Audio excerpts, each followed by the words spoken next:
All right, everybody. Thanks for joining another episode of Soundbites. Today we have the founder and CEO of Ace Creatives, Adam Constantine. Hey. He's a prolific storyteller. He's got his finger on the pulse of all things social. He lives on an airplane, basically, and he's an overall great human being. So, Adam, thanks for joining the podcast today. Awesome. Wow. Thank you very much. I think all of those are both true, and I don't know if I would have ever said them about myself. So I'm going to have you do my intros from moving on out, because those are pretty great. Yes. 6-day train living on an airplane is fun. Sorry, what did you say? Oh, we actually write a couple people's bios because I think a lot of people are really humble about how they talk about themselves, and they don't realize a lot of their great attributes that other people see that they might not. So we've done it for like a handful of people now to really like, we'll do it for you, man. We'll write you a bio. I love it. Make it strong. Need it. Look at that. Making sales even in the beginning of a podcast. That's what I'm talking about. So, Adam, where we like to start with this podcast is really just have you tell us where you came from. What the heck got you to be the founder and CEO of Ace Creatives? How'd you get started? Yeah, absolutely. First of all, thank you all so much for having me on, especially seeing some of the guests that you all have had. I was like, oh, okay. I probably, the only way that I match up in stature is because I am 6 feet 8 inches tall. But yeah, so Ace Creatives, as we kind of talked about, it is a social media and production company, agency, whatever it is. We are digital storytellers. If a story needs to be told, if it's on a digital or visual platform or an audio platform, we do it, right? Like that is what we do. That is what we love. And that is what I love. I think I've always had like a subconscious love of storytelling, even growing up. Now, I was never a traditional, like I grew up, hated writing. I hated English class. I still vividly remember me like regaining some type of consciousness in 11th grade English class, being very confused. That like, okay, I was like, okay, Desire is the name of the streetcar, but what exactly? Needless to say, I failed that quiz that came through. I didn't like. I think a lot of the old traditional stories that were told that we learned about in school and in class, I would have never called myself a storyteller. But, as I kind of look back at my life, I always enjoyed telling stories. A lot of times it was reflected in humor. But when I did a deeper dive and, did more introspection, and that kind of happened in my mid to late 20s, which we'll kind of talk about how we got there. It was more, I love the emotion of storytelling. Like humor is one, like, I don't ever want to do stand-up. I think that's a little too limiting for what I enjoy doing. Stand-up as an art form, amazing. Like humor is my way to deflect awkwardness. So if I go on stage and then tell an A joke and then it's awkward, like my B joke isn't going to deflect the awkwardness. So I don't know how anybody can even do stand-up.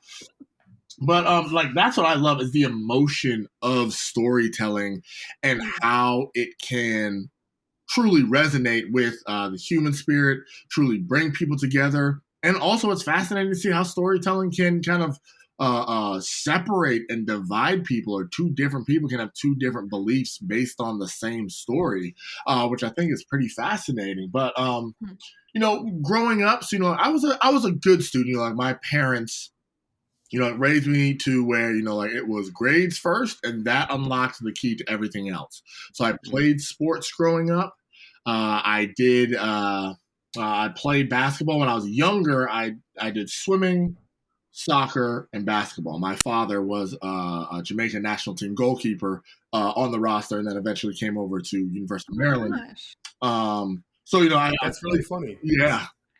So our last guest was played soccer at University of Maryland. Oh, really? That's amazing. Yeah. Like that podcast went live today. He eventually became he played for the Columbus Crew. Yeah. It was like the ties are really funny. I tell you, the 6 degrees of separation are always wild. Shout out Kevin Bacon. But he was in Jamaica. So soccer was in his blood when he came over to the States. He played over here. So I played naturally growing up. Then in 8th grade, I was 5'9". 9th grade, I was 6'4". I played JV basketball and JV soccer, and my basketball coach was like, enough with the soccer. Like, enough. You are 6'4.5". You're not going to be the world's tallest goalkeeper. Stop it. So I stopped playing then. Played basketball all through high school in Raleigh, North Carolina. I went to Enloe. And then I went to college at Elon University. Another shout out to scholarships. So I was able to play there for 4 years. Personally, I did pretty well, especially my senior year. And it allowed me to play professionally. So I played overseas. Usually that happens. People say, "Oh, do you play basketball?" I say, "Yep, I play professionally." They get really excited and say, "Who do you play for?" Then I say, "Oh, I played overseas." Then they like try and hide their disappointment that I'm not some famous like, player. Right. And I'm like, oh, cool. Oh, wow, that's nice. I'm like, yep, no, I know. You didn't get to meet somebody you thought you would today. But it's so funny how everyone goes up in falsetto. Like they go up an octave when they're like disappointed. Oh, that's amazing. Fascinating. Exactly. Hear that all the time. Or I get the generic, who are you? Yo, who are you? Like, why are you coming up to me? Yeah. But I did get the opportunity to play in 7 different countries. So I played and lived in Bulgaria, Sweden, Turkey, Cyprus, Germany, Israel, and Finland. Awesome. That's wild. Yeah. So that was a lot of fun. And then when did you retire? Yeah, so I retired in 2014. So in 2012, I tore my quad tendon when I was in Israel, which took a longer than normal time to rehab. And after that, I rehabbed, for 20 months. I took, intentionally took lower paying jobs that I could mold around basketball. Right. So that I could focus, because I knew once I got a regular job, like the dream was going to be done. So I did it. I rehabbed really hard, went out to Finland and got re-injured and cut 3 weeks later. That was rough. That was probably one of the toughest times that I've experienced in my life, is because I realized for that much time, I identified as a professional basketball player, right? Like that was my identity, who I was, like the pride. And did I make it to the league, which is the NBA? Like, no, I didn't. But, the highest league I played in was Germany, as a top 5 league in the world. It was also during the lockout. So there are a bunch of NBA guys that were over there. So I was like, guys, like y'all have your league, like give us this. Get out. But when I played, like when all that was taken away, that was a big hit for me. And I was lost for a little while until I kind of really started thinking about, okay, what is it that I loved and what is it that I enjoyed doing? And while I played, I had a blog called The Pursuit of My Dream. And I would just kind of categorize it. It was mostly just humor stories that would happen to me while I was over there. Lots of different things, whether it was not being able to read things in the grocery store and buying, only things that I could understand. So I think I bought like bread, jelly, peanut butter, and olives one time. And I was like, that was the only thing I could recognize, right? When I was like first over there, I was like, what am I supposed to do with this? So, like seeing that, my oven was in Celsius and learning that 30 minutes into baking chicken, like all of Oh that my stuff. God. But, I got to tell those stories, which I really, really enjoyed. And the way that I would get it out was through social. I literally had a list of 360 people's names, and I would post it to their walls, because this was before Facebook pages. This was before any of the shareability that was really there. People would comment, "Hey, Adam, I want to see these. How do I get these?" So I literally post it on their wall every single time that I would publish. It also says there's not a lot to do when you're overseas. I know you think you're in some exotic country, land, living. No, you're bored, you're tired, nobody speaks English around you, and you're just sitting in your apartment while everybody else is having fun back at home. Okay, so that's what I did. Dispel that myth. Right, exactly. Let's just cut that right there. But So as I started realizing, like I started getting known for my social prowess. Like, oh, you're so good at social. But it wasn't really that. It was just that I was good at telling stories, and I saw how to tell stories on social very early on. It was, you have to get on the platform, give the people what they want, allow them to enjoy it. The more they enjoy it, the more other people will also enjoy it, and they'll share it there. So I was fortunate, because I had been posting on social, for somebody to offer me a social media manager position when I got injured. So, like, while I was doing this introspection, I fortunately had a job that I was still going through, and it was still rough. It's funny. There's a different type of fatigue when you're used to doing 2-hour practices a day or 1 8-hour workday. Like, I was like, why am I so exhausted? I sat in the chair all day. Like, what happened? Yep. The brain burns a lot of calories. Yes, right, exactly. But like I was able to do that, and I fell in love with social, and was able to work at my alma mater for 3 years as their Elon social media manager. I was able to continue growing, and I missed that hunger for the creativity of crafting the stories that I felt were best. And I worked for some great places, had some great bosses. But I just missed that portion, which is why it kind of eventually led to me opening my own shop. But the driver has always been because I love telling stories. And now I'm in a position in ACE to be the leader of telling stories. And benefits and budget and taxes and all these other things I didn't realize came with owning a business. But that's fine. That's another conversation for later. But now we get to do that full time. And now I get to do that with a team of dope creatives for clients in a way that I feel their audiences will learn best. And I love that. So that's why I usually talk about basketball so much, is to, one, let people know, no, I did not waste the height. But two, like, it really crafted how I tell stories by living in all these different cultures, being a minority. Like, like I'm an African American male. I've been a minority in America my whole life, but like being like an American overseas, being that type of minority, being a language speaking minority, you have to really learn how other people take in and give out information, which helps you sit in an audience's seat when you're telling stories that way. So it's been invaluable to how basketball really allowed me to get to where I am today. Probably had more of a correlation than any of the other jobs that I've had. That's really an amazing story. And there's so much that you touched on there that's been a theme for us personally over the last maybe like 6 months to a year. It's like, what happens when chapters change, right? Like, and what happens when what you identified as being the thing you are great at, this is me, this is my identity, and that chapter starts to move. Now what? Like, how do you emotionally and mentally deal with that? How do you sort through that? How do you consolidate that? And how do you realize that your self-worth is more than this one slice? And that's a tough transition. That's really difficult to go through.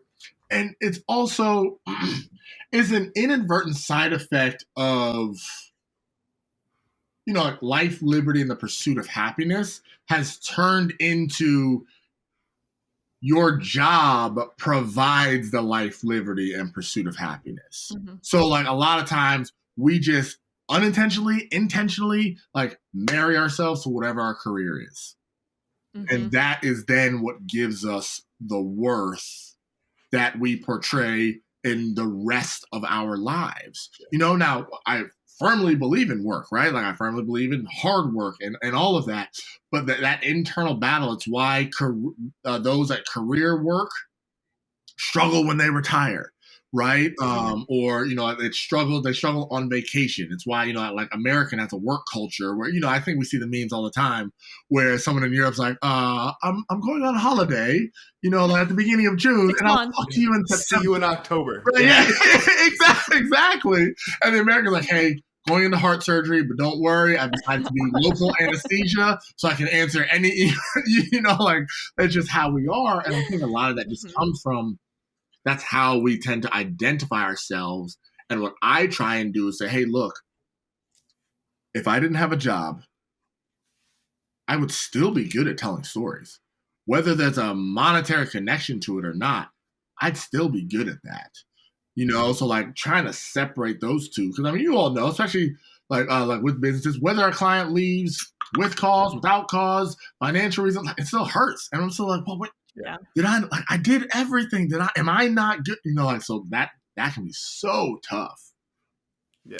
I think it's been really tough, especially during COVID. In the beginning, I think everybody was just trying to maintain the status quo and be normal and put on their dress shirt and then do all the Zoom meetings. And then about 8 months in, we're all like, okay, wait a minute. I'm experiencing extreme burnout. What is my life? Everyone starts to question things. And I think people, COVID sucked, but it gave people the opportunity to maybe reassess some things and say how can I be more than my job? And how can my job be a huge part of my life, but not the part of my life?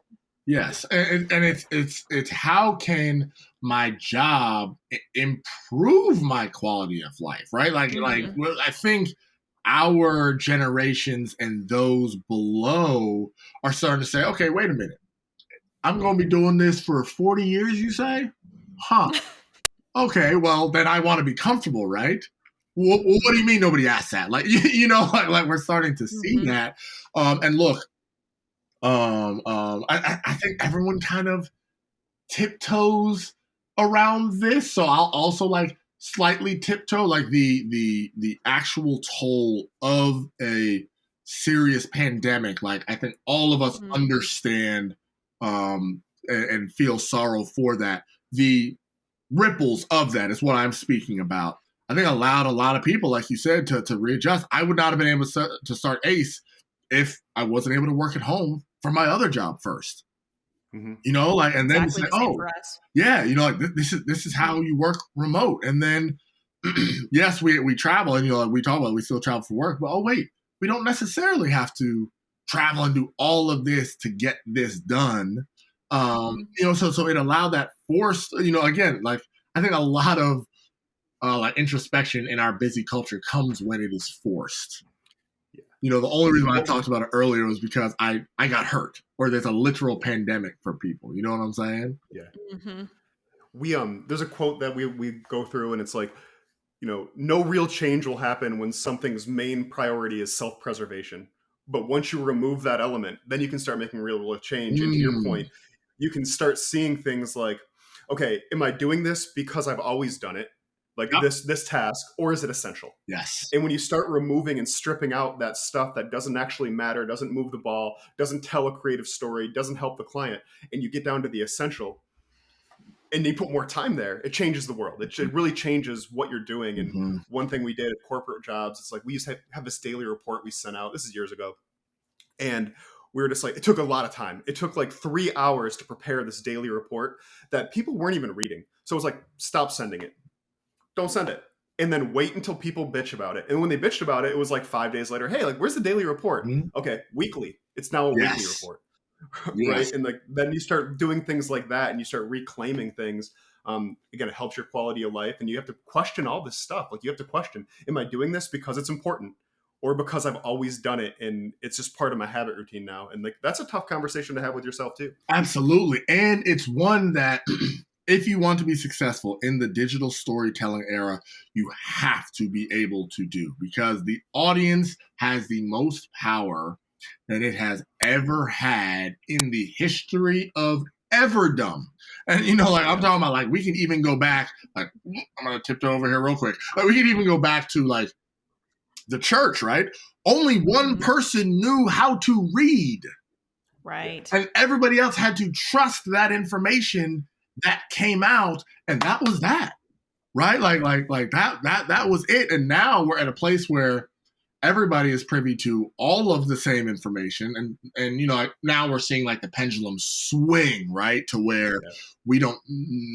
There's a difficulty in who do we listen to, right? Like, Yeah. and you know, there's like confirmation bias and all of that. But you know, like right now, the audience has the most power that it has ever had. So if you as a business in the digital world cannot understand what your audience is saying and then adjust to it regardless of what you think is important, right?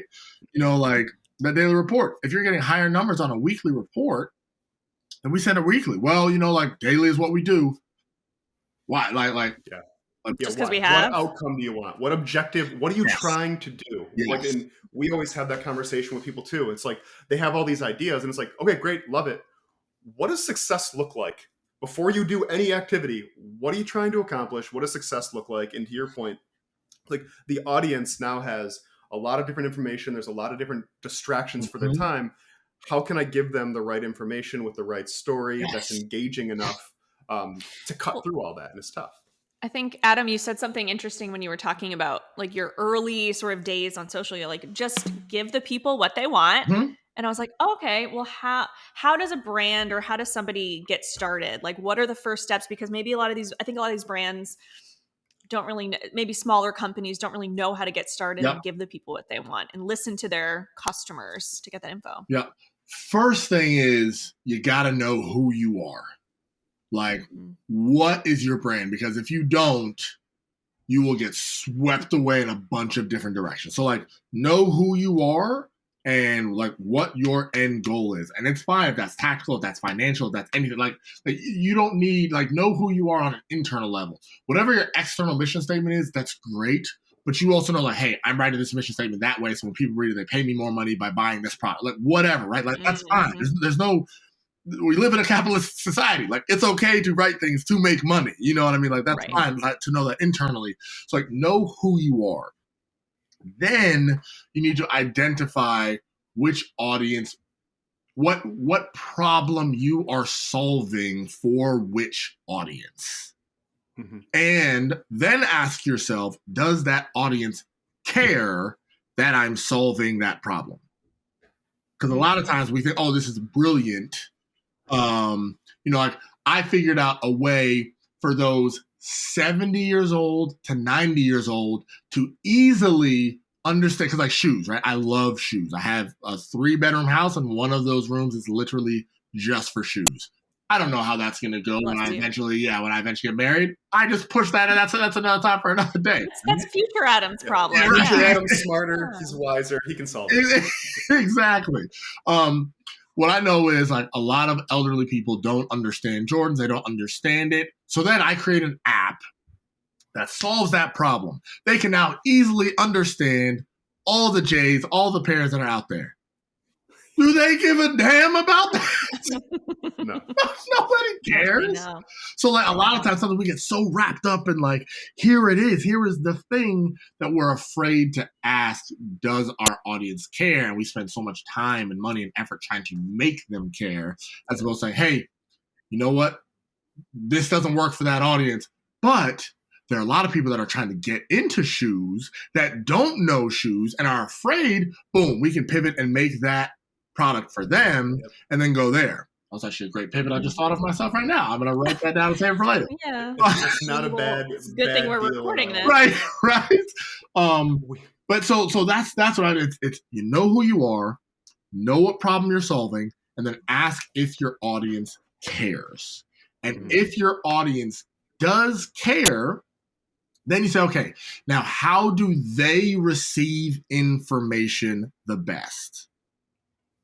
Once you figure that out, then all of your content should be skinned to look like the way they receive information. Yeah. So if it's memes, create memes. If it's long form video, create long form video. If it's like consistent short form video, if it's humor, if it's being sarcastic and making fun of the product, if it's like all of that, explore all of those and see that it matches with your brand. But that all comes back to knowing who you are. Yeah.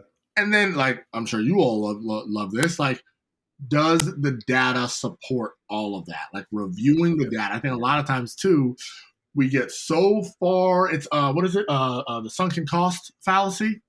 Yeah. You know, you put so much money into something, you make it more important than it is. Sometimes people put so much money into a campaign or so much time and effort, we're afraid to see if it failed. Yep. Yeah. We see it all the time. Yeah, absolutely. As opposed to taking it as a learning. Yep. We run into that all the time. Two big points you hit on we ran into very recently, which is kind of funny timing.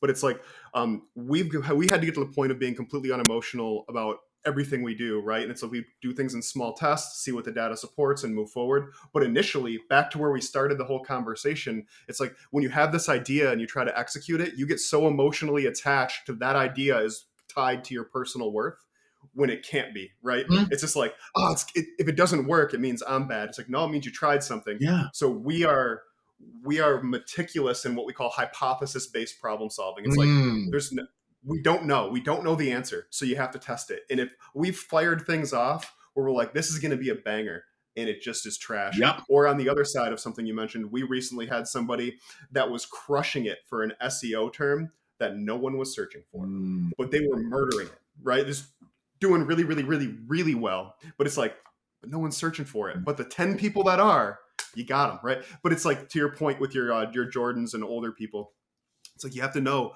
who's this market, what do they care about, what am I trying to accomplish? And if you don't know those, all this other work you're doing is probably not going to land. Mm-hmm. I also think for social, it moves so quickly. So I think for brands, it's really challenging. Like when you were talking about, okay, how does your customer like to be spoken to? Is it funny? Is it long form? Is it memes? And that may be true for 6 months, but you also have to be unemotional about it and say like, oh, stuff may change and your customers change and how they receive information changes. So how do you deal with clients who maybe have a hard time making that pivot when things do change? So when I first started in social, when I knew I was right about something, I felt it was my job to make sure they knew that I was right about it. I do not do that anymore. What I do is, and I got the phrase like, people only pick the underdogs in movies. That's it, right? Mm-hmm. So what I usually do is take the data that builds the case for, and I say, hey, here's the data that says this. Here's the data that says your way. Let's go ahead and choose which way we want to do it. 99 times out of 100, they will pick the way the data subscribes. Because twofold. One, they see this one's less. They're not going to pick this in a blind test. But two, not only is it not a blind test, it's also their idea. And then giving it back to them to choose. Look, everybody loves to critique. Yeah. Like everybody loves that. It's something that I've kind of thought about with art. Right? I was like, we can critique art all day. Somebody had to create that. And once you have to create something, there's a lot more weight that goes with it. So when you provide that data and say, hey, look, here's the one way we're providing and what the data says. Here's the way that you're suggesting what the data says. Like, which one do you choose? And then visually, you can see I have my two fists up because I'm ready to fight for them. No, I'm just kidding. But just look very aggressive. But like, that's usually how I'll have that painted. Because it also is a CYA for us. Because if that does implode, we can say, well, okay, this way imploded. Why don't we try the original way that was brought in? Yep. And we've had to do the same thing. And we end up getting frustrated because sometimes it's just so obvious that one thing's right. And when you go in there and you try to brute force over somebody to convince them, then they're not even on the same page as you. So they're not going to try as hard to execute. And then when it fails, they're like, told you. Yep. And so it becomes your fault, right? And so we have to be in this. We've taken an approach of like, look, we will create awareness, but I'm not going to try to convince you. We will take a hypothesis approach, but I'm not going to force this down your throat. I'm going to create awareness of your options. Use, like what you said, create the data to say this is what supports it, and this is how we would test. But other than that, you got to fasten your own mask. Yes, exactly. And you find a lot of times people go, "Oh, okay, well, we'll do X, Y, and Z to make sure that it works." Yeah. I have a question about, you starting your own business. So you went from professional sports to then you were working in house, you were working at Elon, some other great places. Tell me about taking the leap to starting your own business and how that felt, and, the good and the bad of that process. Yeah, absolutely. I get this question fairly frequently. Like, what is it? Either how did you start your own business, or what does it take to start your own business? To successfully, and even sometimes unsuccessfully, you have to have an obsession of something. Now that thing can be money. Like, you can have like such an obsession with money that you build, but like, you do have to have an obsession at its mildest, a fixation on something, right? Because I think obsession sometimes has a negative connotation. So a fixation on something that you can focus on. And then you decide if you're going to start your own business, and you say for the first 5 years, for the first 3 years, am I sacrificing time or money? You are going to sacrifice one of those, if not both. I chose to sacrifice time. I started freelancing kind of right out the bat. Like, I started working at Elon. Then I had a couple other people reach out to me. And the only reason why I was kind of able to be successful with it is because I priced myself as a business from the jump. I remember somebody asked me, this was back in 2015, like, hey, we want to do a consult. What does that cost? And I was going to say, at the time, I was going to say, like, I think 30, I was going to say 35 an hour or something like that. But I was like, you know what? Let me just look up, like, what does it look like? And the thing said, 300 an hour. I was like, I'm not charging that. I was like, they want me to say 200 an hour. But I was like, you know what? I'm going to say, I think I said something like, my normal fee is 200 an hour, but I'll do a discount of 120. And they were like, well, it's just 1 hour, so we'll do the 200 for you, right? It was just super nice of them, right? Great client. That then turned into a 5-hour a month consultation at $1,000 a month. Yeah. As opposed to 35 times 5, what is that? $155? Yeah. So you just got your mortgage paid for. That's not right math. I don't want people to wait. Calculator Look, out. that's great at 175. Okay, it wasn't too bad. I was pretty close.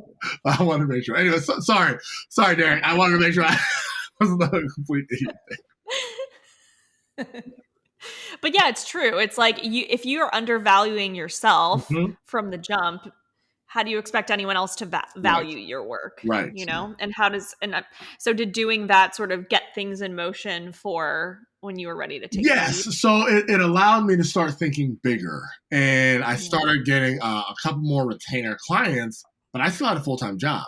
Like, I am terrified. Now, my parents provided for it. This isn't going to be like some out the mud type of story. Like, no, my parents, I provided, I lived in a house for us all the time. Like, they were homeowners, but they provided what they could, and that was that, right? Like, they also, like, their contribution to mine and my brother's life was time, right? So, so I was always terrified of being broke, right? Like, of not having anything. So I was like, I'm absolutely not going out on my own. I need the security of a full-time job.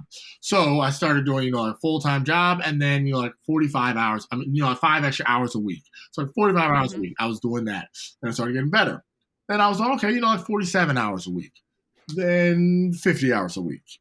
Then it gets to 60 hours a week. And there's probably about a 9 to 12 month period where I was working between 60 and 80 hours a week on average. Some of those, what would eventually happen is I do 60. And also, disclaimer, this is not healthy. Do not do this.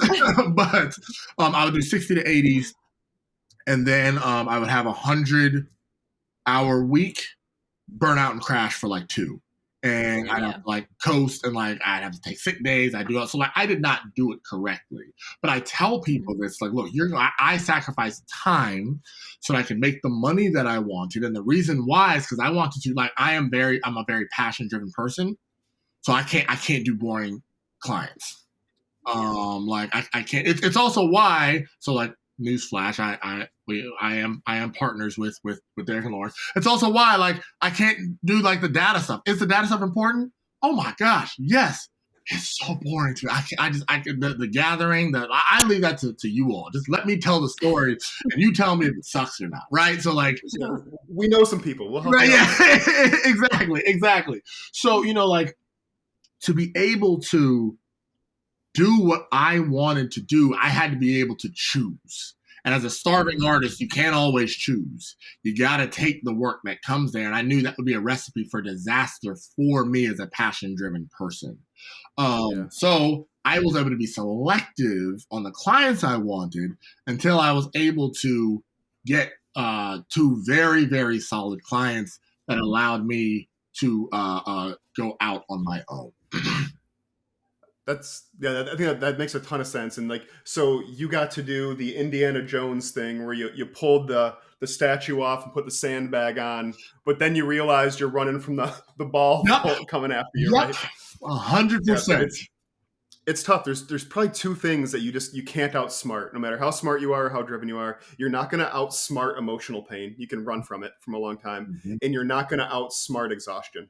You can run from it for a while, but it will catch you and it will come back with interest, right? Yes. So you just have to take care of those 2 aspects of your life. And related, while giving dad advice out, it's like, have good shoes, have a good mattress. Yes. You're going to be and good tires. You're going to be on your feet or on your back. And good tires. Yes, those are things my dad always said. Well, he didn't subscribe to the good shoes portion because he was the last person to buy for, right? Like he never, but like good tires, good mattress, good shoes. The things that are going to support you every single day need to be that top priority.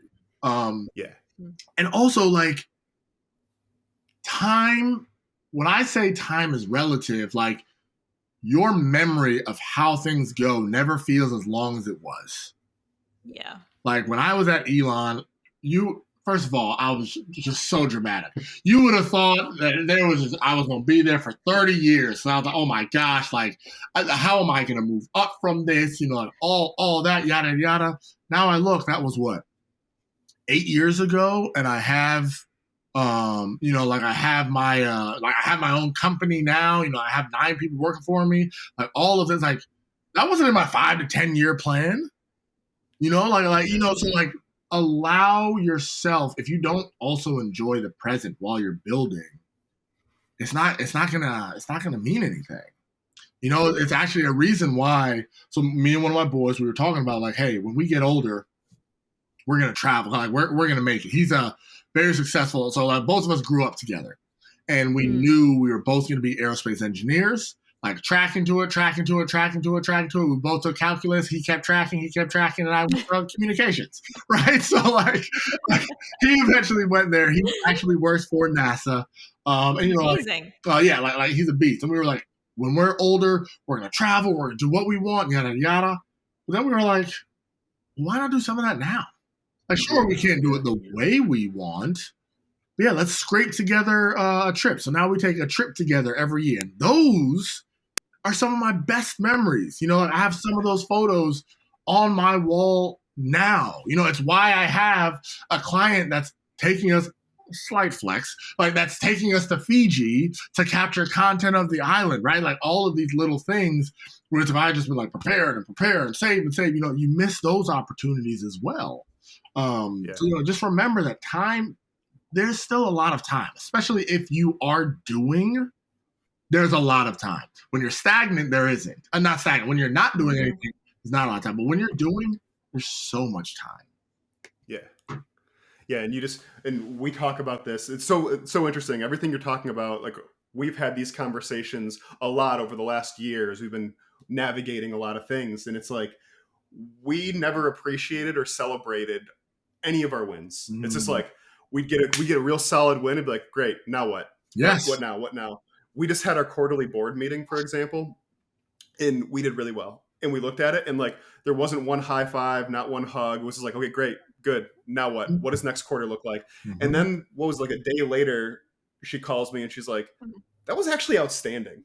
Like Yeah. we didn't even appreciate what we accomplished this quarter. And I think that's so common with driven people that you end up missing it, and then you look back and you see like, man, I should have taken 35 seconds, Yes. 40 seconds, been happy. And it's actually what so many people on this podcast have said. You know, the people who we interview come from very different walks of life, but I think in multiple interviews they said the same thing, where it's like, I didn't really appreciate the journey. I've had the time to reflect now, but at the time I was just so focused on getting to the next step. And that really just speaks to the culture that we live in, where it's very much focused on like hustle culture. You and I have talked about that, Adam, where it's like you glamorize, you know, going and going and going, and not really sitting and appreciating everything that's going on around you.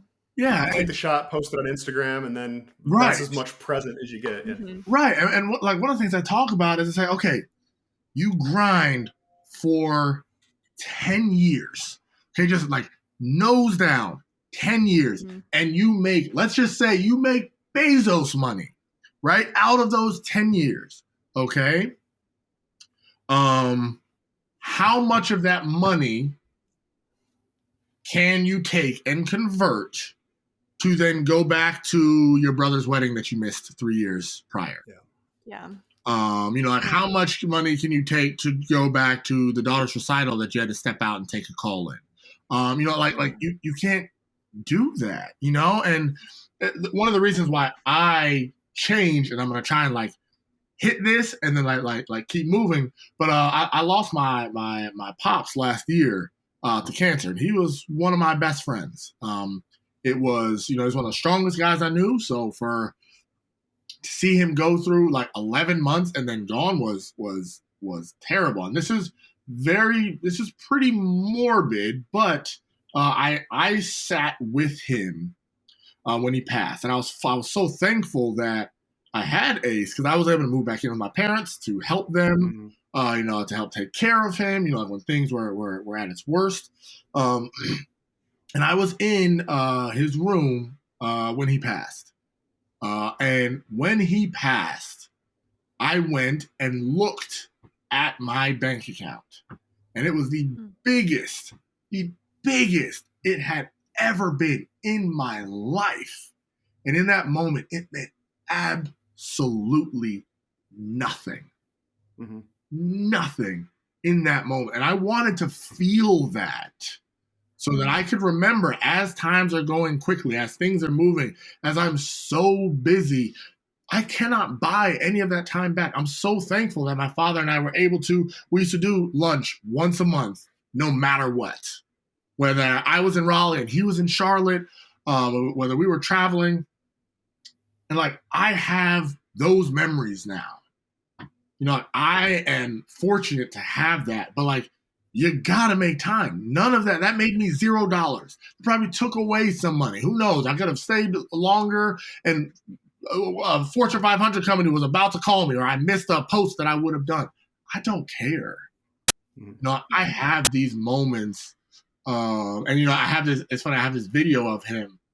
You know, because I used to harass him and take videos of him and blah blah blah, and I would make him wait before we ate food, so that I could get it. And you know, he's you know, playing along with it, but he's like, "Oh, you're making me sit here to have this picture. How many times do you look at a picture? You look at it once, and then you throw it away. Like what is blah blah? You know, this is like going back and forth. And like, I have that memory now, right? Like I have that, and like hustle culture can prevent a lot of that for glamorizing the grind. For one thing, which is financial, not even stability. It's like financial excess, and nothing's wrong with that. Look, I'm trying to be super rich, so I'm not even talking about that, right? But like doing that, knowing that there's still that human emotion in mind is still hugely important. There's I've mentioned this before, but there's a Japanese phrase, and it's like ichigo ichii, and basically what it means is like the moment that you're in right now will never happen again. Mm-hmm. Right. So it's like if you go back to that same river, like you're in a river and you sit there and watch it, and you go back the next day, it's a different river and you're a different person. Mm-hmm. Like that moment that you were there is completely changed. And think about that a lot.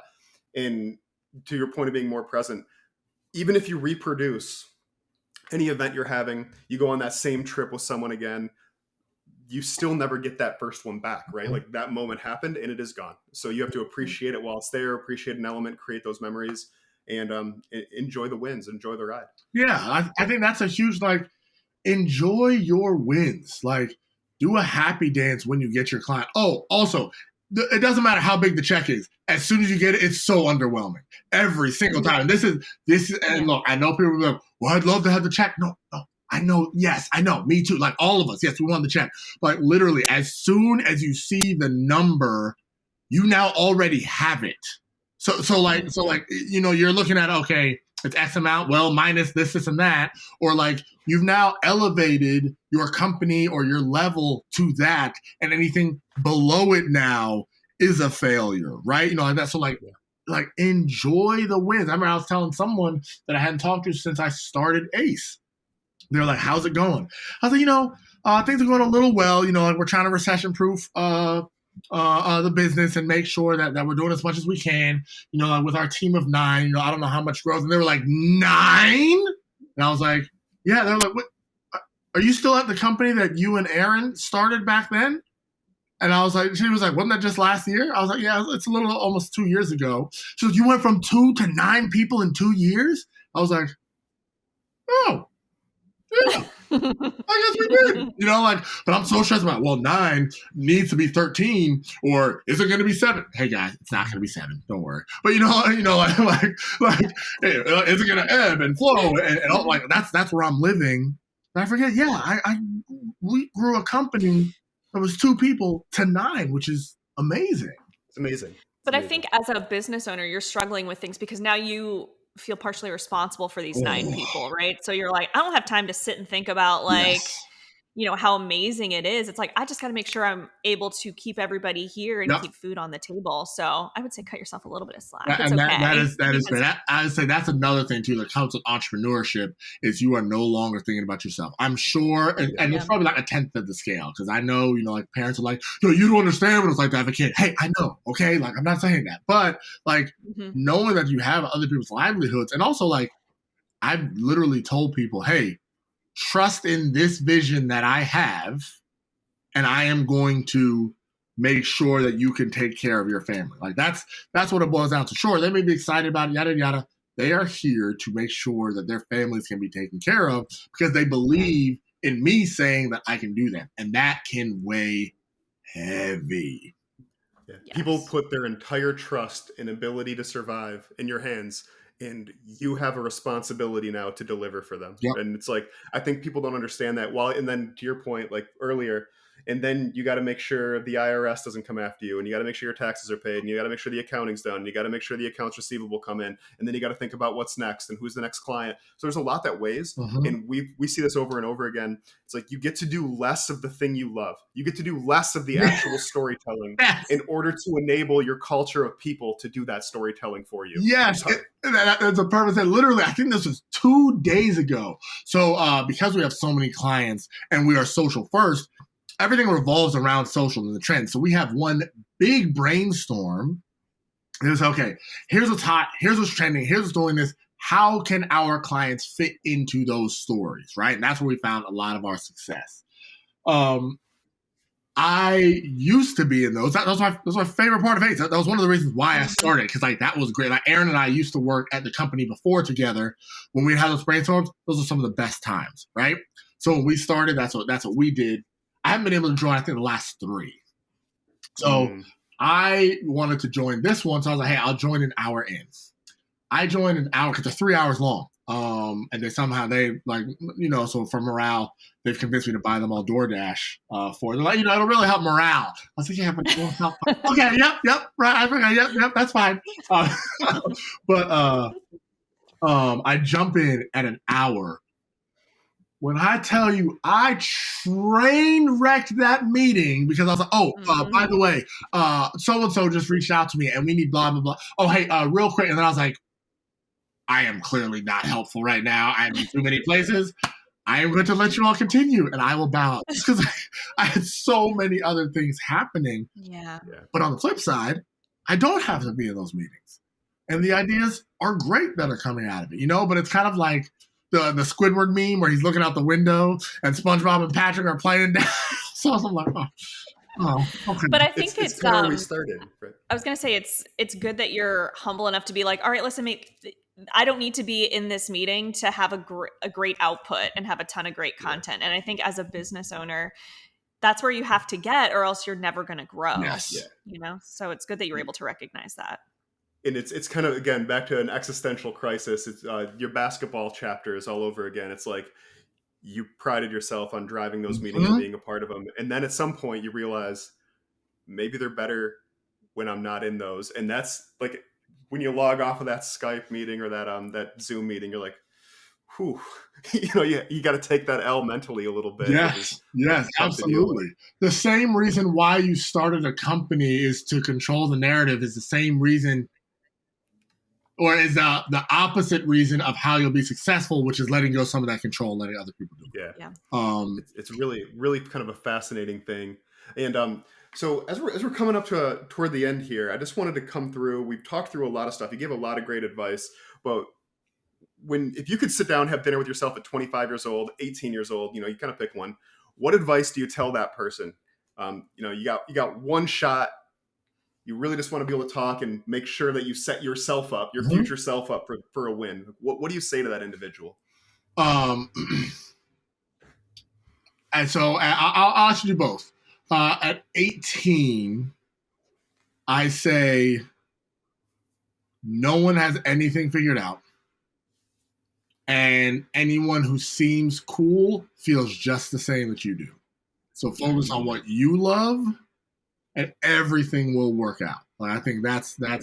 Because I was fresh into college, very much a nerd, very much didn't quite fit in, but I played basketball. So there's all kinds of things going. And if I just, hey, no one knows what they're doing. Do what you want, and that will work out there.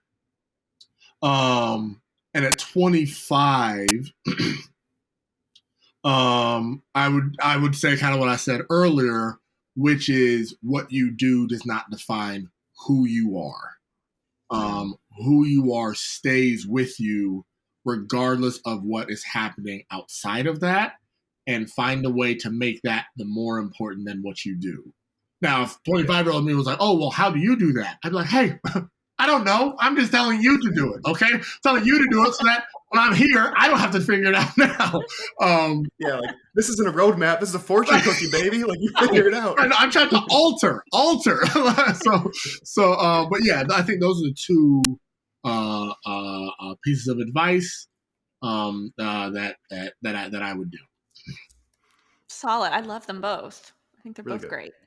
Last question, then we'll let you go on, since we know you're probably on boarding a flight at some point. But what books are you reading? You're on planes a ton. Are you listening to podcasts? Like, what's on the docket? Absolutely, yeah.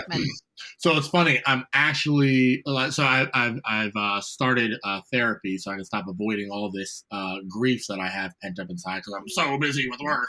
But I've been doing therapy once a week, and I used to love reading, but I've stopped because I'm too busy. And as my therapist is hearing me talk about what I do, it's like everything is so high stimulus for you. Like, you need to find a way to slow it down. So I've actually I'm like 20 minutes and 30 minutes and 60 pages into a book that I've started. I love like action fantasy fiction. I know a lot of people are like the subtle art of not giving them, and how to improve. I don't need, look, give me a magical horse that shoots missiles and I'm happy. Okay. I just need something where I can be like, oh, wow, this is so cool. It helps there. So I've just started reading a novel now, but then podcasts I listen to a lot. So I'm a big NPR nerd. So I usually wake up, I'll listen to BBC News, a 10-minute science podcast from NPR, a 10-minute econ podcast, and then something off Freakonomics. But before that sounds very pretentious, even as I say it. I also listen to this very opaque history podcast where the guy's super random and gross. I listen to a comic book and movie podcast. I listen to a sports podcast, Jalen Jacoby. So I have my nice mix of I want to feel smart today to, okay, let me go back to who I really am, which is like the comic. You get like the quick 10-minute, Yes. like I get on the news and then I can get to Jalen and Jacoby real Right, quick. exactly. Yeah, what I do say is like all of those are 10 to 50 minutes. The other ones are like 2 hours. So like what I'm mostly listening to are the ones that are just kind of like fluff and nonsensical. That's really where I am. It's about when balance. you listen to books, are you reading them paper? Are you doing it on Kindle? Or are you listening to an Audible? I need to do. I do. I'm buying physical books. One, because I think in addition to a shoe room, eventually in life I'd like to have a library of everything that I've read or I'm going to read. But also, the second I pick up my phone or I have some type of electronic device, I will eventually go into work.